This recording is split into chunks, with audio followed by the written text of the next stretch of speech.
Keep pushing that boulder to the top of the hill. Welcome one and all to Suckville. Extraordinary stories from ordinary humans? Yes, please. This is Live from Suckville. I'm your host, Silva Florence, an expat, writer, cyclist, and podcaster, currently laid up in Suckville after losing my apartment in a flood.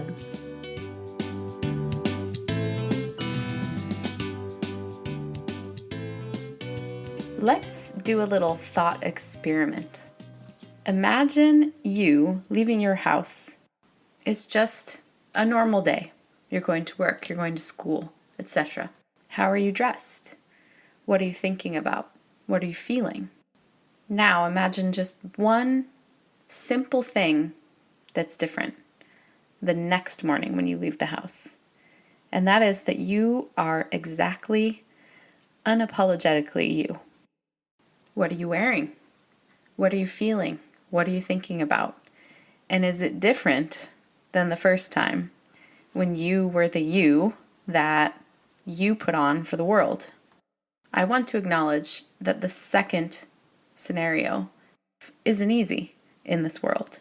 And it's Pride Month, so I want to put that through the lens of an LGBTQIA+, or lesbian, gay, bisexual, transgender, queer questioning, intersex, and asexual gender person, like my guest today, Wayne Fleming, who is here to tell us and inspire us about how to become unapologetically us.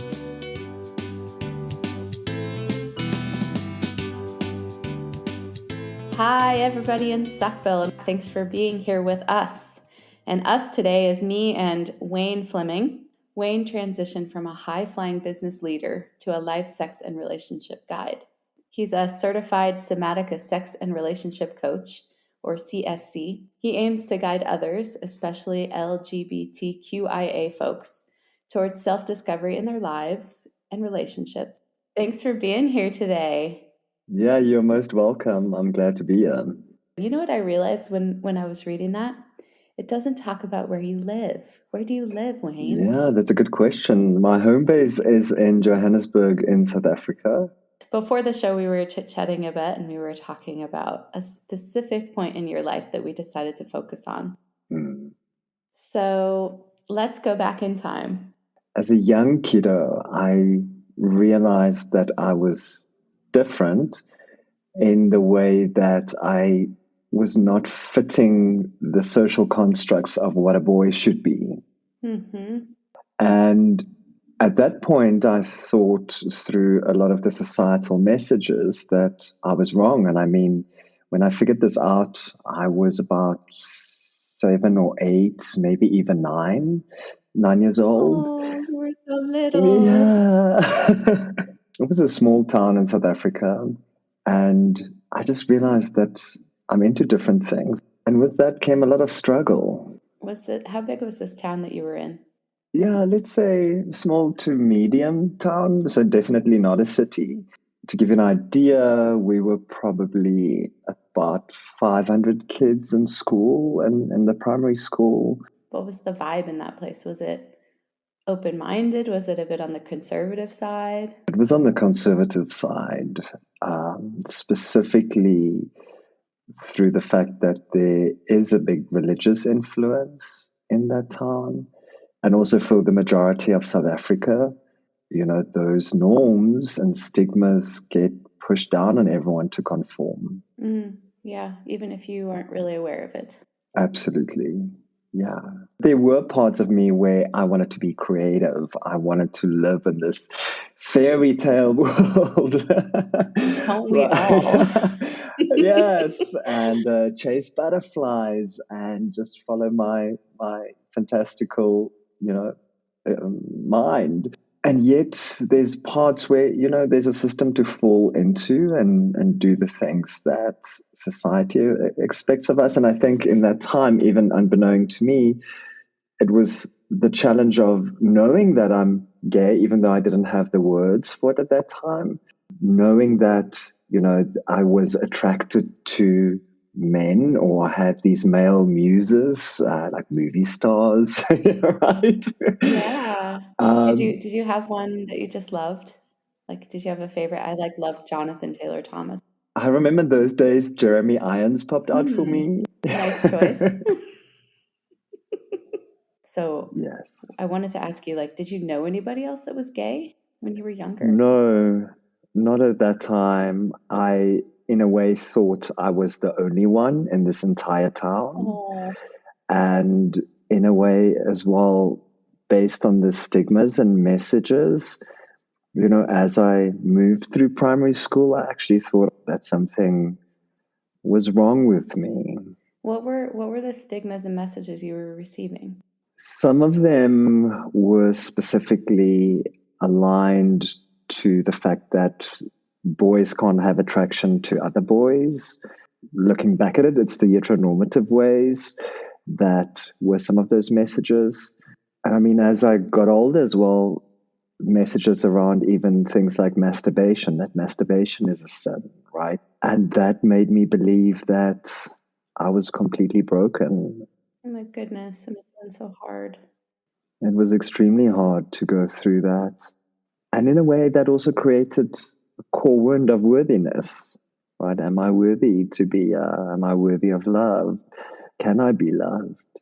Yeah, I mean, it makes sense that you would start asking yourself this kind of stuff when all you get is that kind of a message. Yes, right?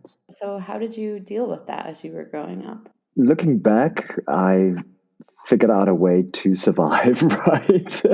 Yeah. And it was almost creating these two personas of me. The one was almost a performance driven persona, the one that does what society expects, follow academics, do my schoolwork, try and fit in the groove, but knowing inside me there's this other side of me that is not getting stimulated or even acceptance, right? And living in this almost dichotomy between these two personas of having to hide who I really am versus doing things to get acceptance in a world that requires me to show up in a certain way. Man, it sounds exhausting. That was really exhausting.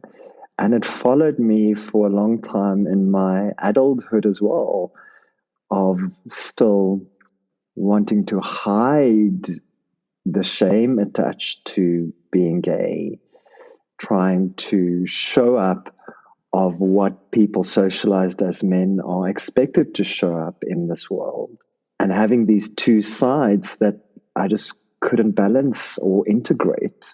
Why can't you be a man and like glitter or Yeah. art or have a male muse?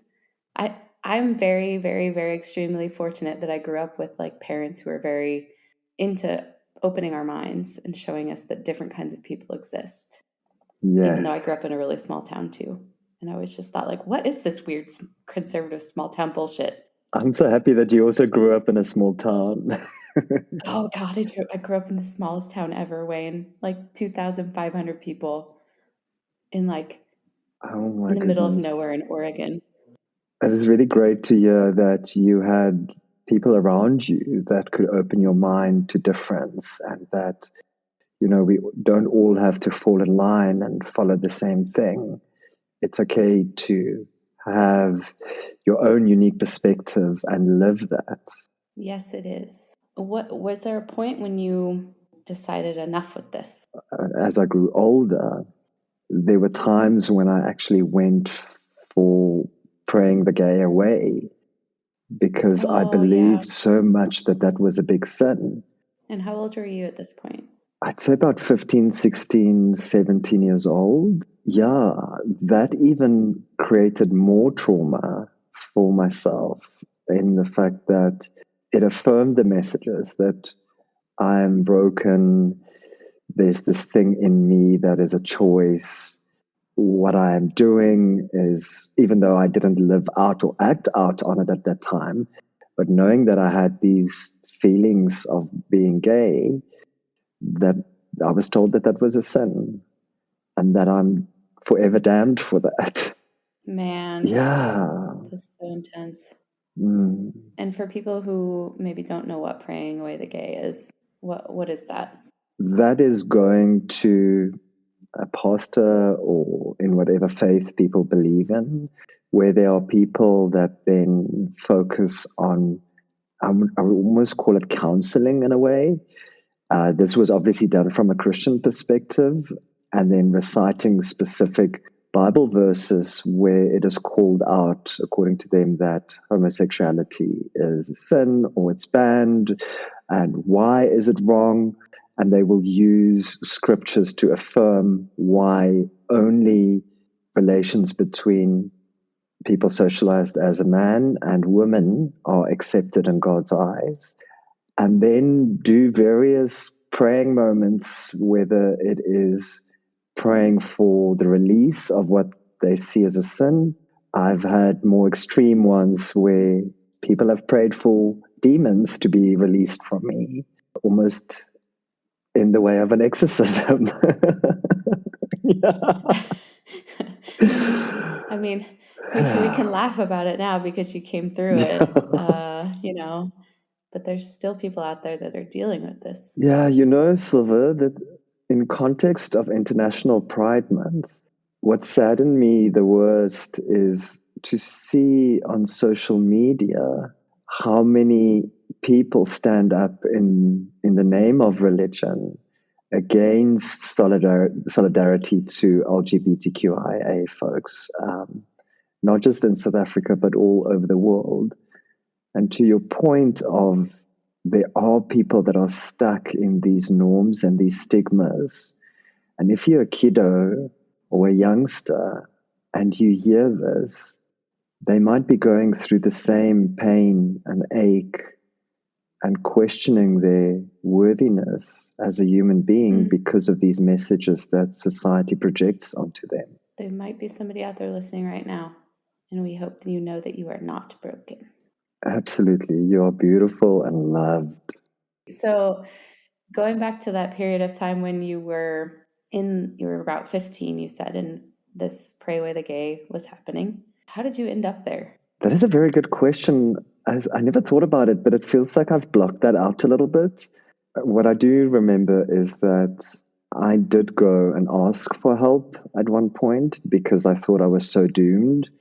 I had this fear of I'm going to hell in me because that was what I was told, and I didn't want that as an end for my life.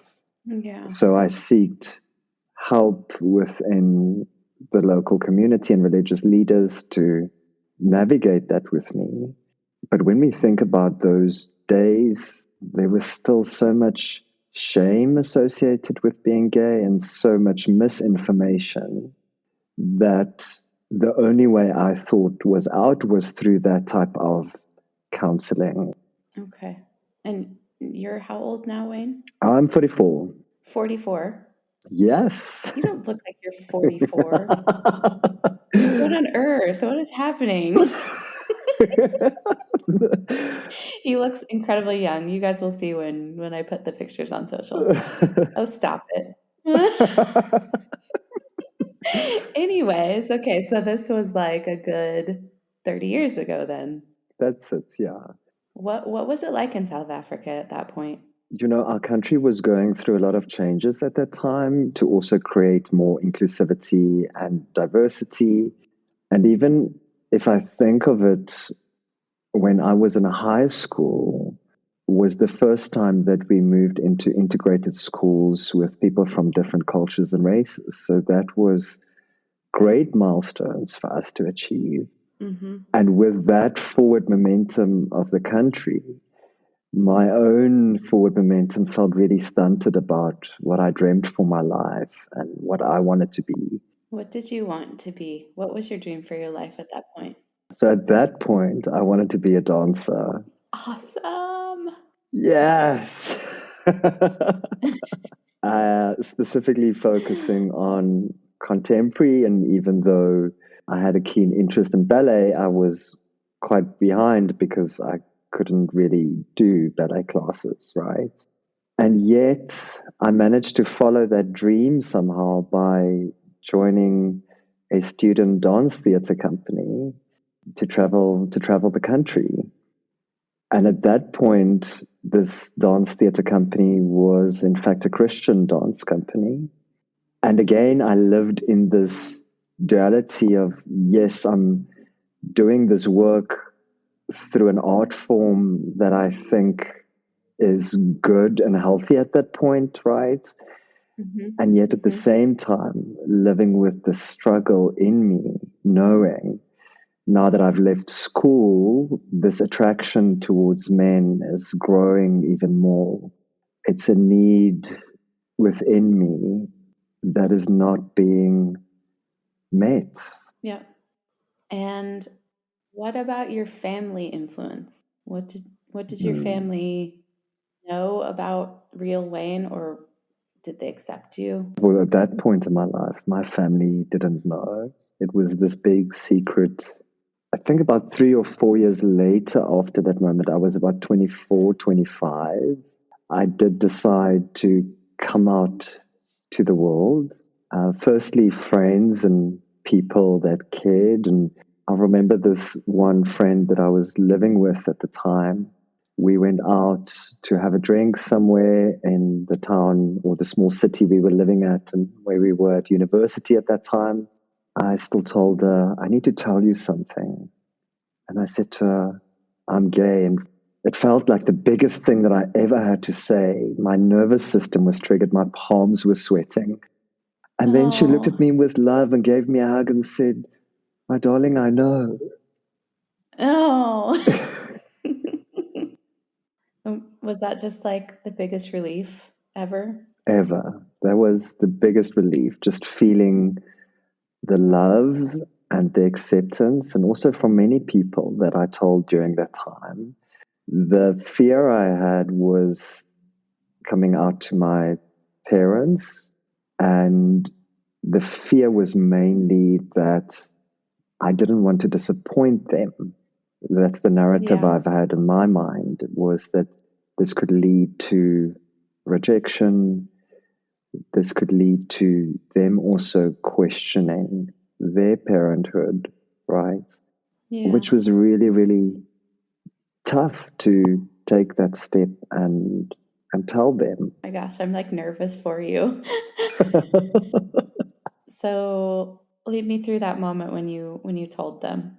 I remember telling my sister as she returned from London. She spent some time in London and came back to South Africa. And what was profoundly amazing about that is in the way that I said to her, hey, I need to tell you something. And she looked at me and she said, what, are you gay? And I thought, oh my goodness, you're taking my thunder here. Oh, you suck. Damn, yeah. And then I said to her, I am, almost a little bit deflated. And then she said to me, oh, don't worry, I'm gay too. Really? Yes. Yeah. No way. Yeah. So Did you know? I didn't know. Oh my God. Yeah. The beauty of this is that we are 3 siblings and all 3 of us are gay. Oh my God. Yeah. I had no idea. That's so crazy and cool. Isn't it just so cool? Yeah, it is. Do you have another sister or another brother? A brother. So, yeah, I'm the eldest, and then the younger 2 are twins. Did you have any idea about your other brother? Did you think that he might be gay, or? At that point, my sister and I schemed a bit, and we said, oh, maybe we need to ask him if he's gay, because he also hasn't had any girlfriends at that point. And we went to him and he said, no, he isn't. And then 5 years later, he also shared with us that he is gay. So you 3, in theory, were all struggling Yes. with this, probably on some level at the Yes. same time. And nobody could say anything. Yeah. And you know how many times I look back at those days thinking, I wish the 3 of us could or knew how to speak up about what we're feeling inside of us so that we could form a tighter bond and almost look out for each other. Yeah. You know, something that I just realized is that that I haven't said is in my younger days, both my brother and I were bullied at school, but neither of us spoke up about this. Kids are so mean. Yeah, kids are super mean. And I often think if I knew about this for my brother, we could have looked out for each other and we could have both spoken up. And the pinnacle of this, I was assaulted by three seniors and beaten. They came from behind and attacked me. And that really broke my soul. Oh my God, Wayne. Yeah, How old were you when this happened? I was 17 years old, and that just propelled me in such a depression and pushing that narrative that I am wrong, I don't fit in, I am broken, I'm not worthy. And I just couldn't speak up or reach out to anyone what was going on truly on the inside for me. That's awful, Wayne. Did you tell anybody about it? Yeah, so I did tell my folks. They saw the mess I was in, and they were really supportive. The headmaster of the school got involved as well to address this with the kids that did this. And I've just realized that there's quite a bit of trauma that sits behind that for me. It's not surprising, I would say. As I was speaking about this, I in a way forgot about it, but as I was speaking about it now, I could feel how my palms got sweaty and my heart rate increased. Oh, Wayne, you're so brave. Thank you for talking about this with us. I'm really feel very honored. Thanks, Silva.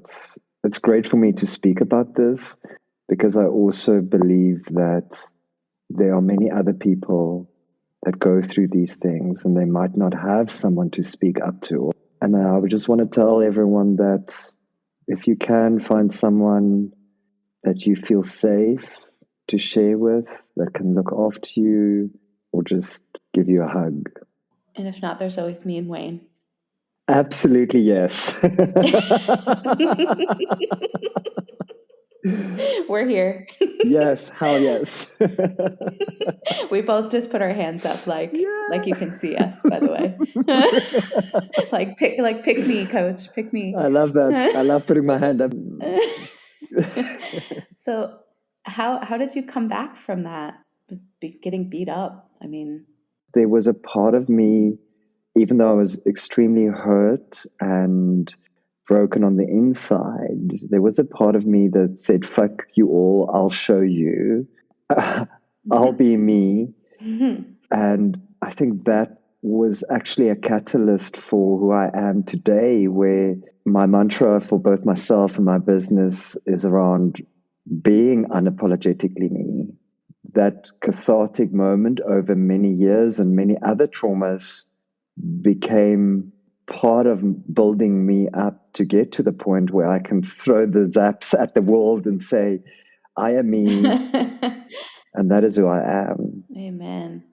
What about your parents? My mom has always been a safety for me. Even in school, when I got bullied and I couldn't tell anyone, I would call her from a payphone to come and get me from school, but never tell her why.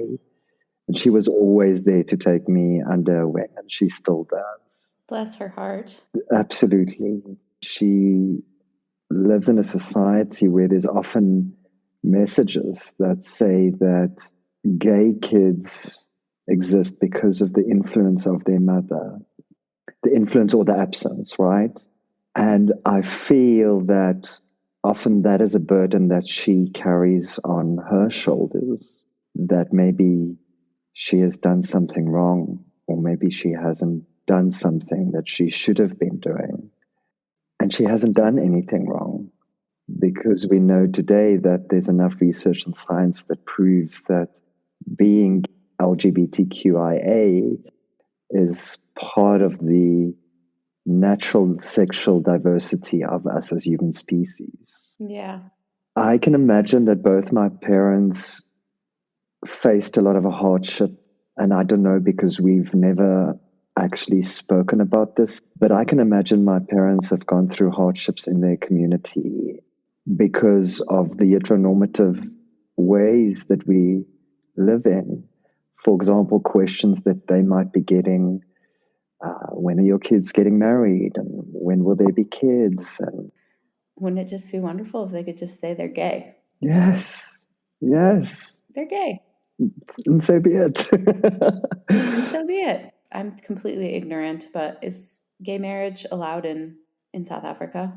Yes. And you know, we were one of the first countries in the world to legalize same sex marriage, which is really progressive. And when apartheid ended in 1994 and they rewrote our constitution of the country, it was also, we were one of the first countries to write it in our constitution that there can be no discrimination based on gender, sexual orientation, which is so progressive.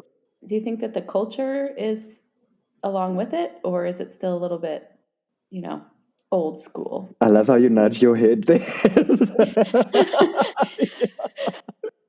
Even though we are a beautiful, integrated country with so many diverse cultures and religions and different races living together, I think and this is my view, if I look at just the shifts that happens and how people speak out hate during Pride Month when retailers create inclusive campaigns, is that there's an archaic mindset. And across different religions and cultures, I do believe that the heteronormative stigmas do prevent people from seeing the difference in others as a teacher. And then difference becomes something that people might be scared of. Yeah. It just perpetuates more hate. It keeps people more stuck in the norms that they have been taught. And I say that with the utmost love and respect because I get it. People can be stuck because we're scared of stepping outside of the boundaries of things that we've been taught for decades. It's hard to make waves. Hmm. So your parents, how did they react to all three of you coming out? I haven't really spoken about this on any public platform, but today I want to share that I think for my dad, this has been one of the hardest things in his life to face and to accept. I remember so badly as a youngster, my 20s, wanting his validation and love, and I get that from the lens he's probably wearing. He could be questioning, how would God allow him to bring kids into the world that are doomed for hell? Right? Just because that is the filter and the narrative that he potentially carries in his heart. Mm-hmm. It feels like this is probably one of the biggest things in our relationship that have caused us to not be as close as we can be, or that either of us would like to be. Yeah, it's not easy. I mean, I think every single person on the planet, regardless of how or who they are, wants their parents' respect and love and acceptance. Yeah, But as you know, we can also choose to build ourselves a new family too. absolutely. I agree with you on that. I look back over the 4 decades of my life, and I'm really grateful for the friends and the family the chosen family that I've been able to create for me. We all learn together on how to adult together. Yeah, how do you do that? Can you teach me? Sometimes I think that it's like we need this uncle or aunt that stands there and just go like, you can do it, go Silva, go Wayne. Yes, you can pay your bills. Yes, you can create a retirement plan. So, when did you finally feel like you were like fully Wayne? There were glimpses and moments of this along my journey into my 30s, although there was a big part that was almost overshadowed because I developed a professional business persona that checks the boxes of what a male should be, right? Successful, earn good money, building companies, be an entrepreneur. And yet, my most vulnerable self was almost underdeveloped. And even though I was openly gay and talking about that, I was still seeking validation in temporary things. And I think one of the most cathartic moments in my life was I pushed myself so hard in my career that I then got to a point of burnout. And what was your career, Wayne? I was in advertising. I had my own digital ad agency with three partners. At that time, I was really pushing to build this empire in a way. Yeah. A big baller. And then I wasn't taking care of myself. I wasn't looking after my health. I wasn't taking care of my intimate relationships. Even started venturing into binge drinking and even started using recreational drugs to connect with people, right? And escape all the shame and trauma that I brought with me over the years, sex that I even had. And what that moment actually created for me was, I guess, the second most cathartic moment in my life of questioning absolutely everything. I thought I was going through a midlife crisis, and then one of my friends said, "No, this is a midlife awakening. Reframe it." Yes, absolutely. And it's in that rock bottom where I realized that I'm doing so many things to get validated by a world around me, to say that I'm worthy, that I'm good enough. But yet I was not validating myself and connecting with myself. And that's where I realized that my purpose is to help others on their journeys. That is something I'm really passionate about, and that is sex and relationships. Like, I want to be better at that. And that's where the whispers started of doing a career change, of slowing down and letting go of so many of these old patterns and ways to really be unapologetically me. What an amazing feeling that must be. It's a super amazing feeling. It's scary as fuck, you know? Yeah. Well, being vulnerable is scary. Yes. And it's in that vulnerability also discovering that all feelings are part of being human. I had this idea that feelings can only be happy, angry, or sad because that's kind of that was my triangle of emotions for a long time in my life. You had has. Yeah. And then being able to realize in that rock bottom moment that there's so many feelings to discover in that space of being vulnerable with ourselves and intimate is hard. It's not always beautiful pink clouds and rosy colors. No, it's shadows too. Yeah. And it's in that space where growth happens. It's in sitting in it and staying there and being present where the magic happens, where the transformation happens. Wow, Wayne, that's amazing. What a journey. Many lives lived. So where do you go from here? So, in the moment, I'm busy building my practice after qualifying as a somatic sex and relationship coach. Congratulations. Thank you. It feels liberating. I want to help people empower their sexual selves, irrespective of race or gender or sexual orientation, through pleasure. And I want to create a space where it's judgment free and safe and inclusive. The world needs more of that. Our world flips between this polarity of choice, right? It's either for or against. And that's how we've all been domesticated and trained. But in between these two polarities is a beautiful gray space with a menu of options, whether it's relationships or whether it is sexual choices or fantasies or whether it's how we live our lives. It is not always just this side or that side. Amen. We're going to definitely put all of your contacts and stuff in the social. Absolutely. I'd love to help, and anyone is welcome to reach out. Any last tidbits of wisdom from Wayne? My initials are WF. Wisdom from Wayne, so I could be WFW. Or you could stick like a T in there. You could be what? WTF. I'd love that. Yes. I'm down for that.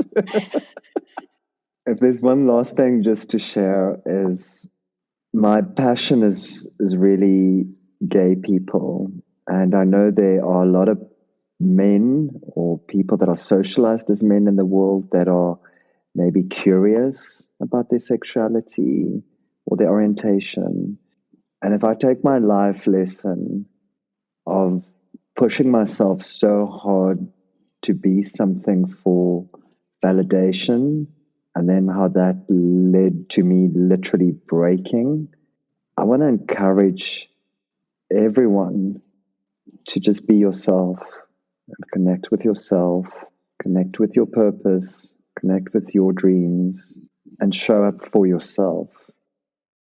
It's beautiful. I couldn't think of a better way to end it, honestly. Thank you. That feels good. It feels like a breath of air for me. Even as I say that, I'm saying that to myself as well as a daily reminder. Thank you so much, Wayne.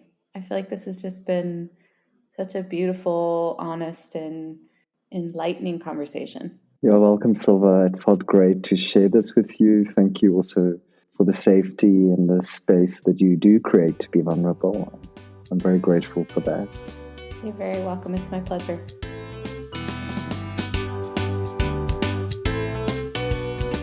Make sure you don't miss an episode by signing up for the Suckville email community. Just go to livefromsuckville.godaddysites.com. On that same handy page, you can leave me a voice message using SpeakPipe to answer any questions from the show, leave feedback, or thank someone. A special thanks to all my guests and to Chris Kirby for the amazing theme music. This episode was recorded in my kitchen and produced by yours truly. Until next time.